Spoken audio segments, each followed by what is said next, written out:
Ese es su primer ajuste quiropráctico. Voy usando mis manos. Localiza donde el chasis está torcido, donde las coyunturas están fuera de alineamiento. Y en esos puntos hacemos un ajuste. Los ajustes uso las manos para poner las coyunturas en una mejor posición. Baja la presión en los nervios para que tu cuerpo arranque bien. ¿Ok? Va a escuchar un sonido, pero nada sea preocupado. ¿Ok? Respires. Y afuera. Otro. Bien.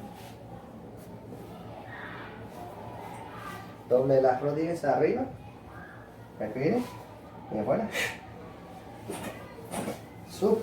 Acostada boca arriba.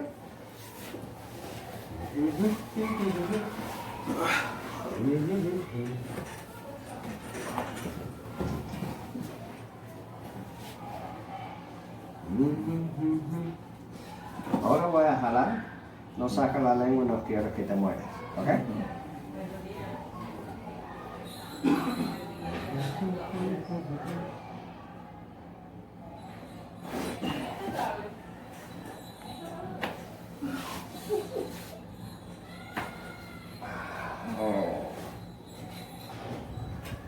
Acostada de lado, este lado arriba, mirando a mí.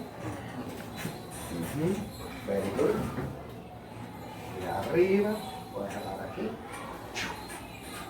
Respire. Y afuera. Otro. Bien. Yes. Otro lado. Siento que crecía.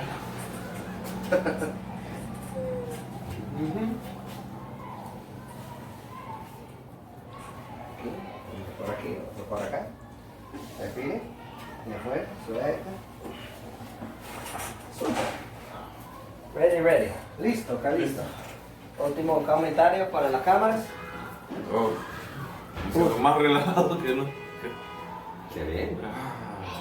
He sentido que el dolor se me ha ido en la espalda. Aquí ahora he quedado mejor. Ahora puedo ir a jugar bien tranquilo. Eso es lo que queremos.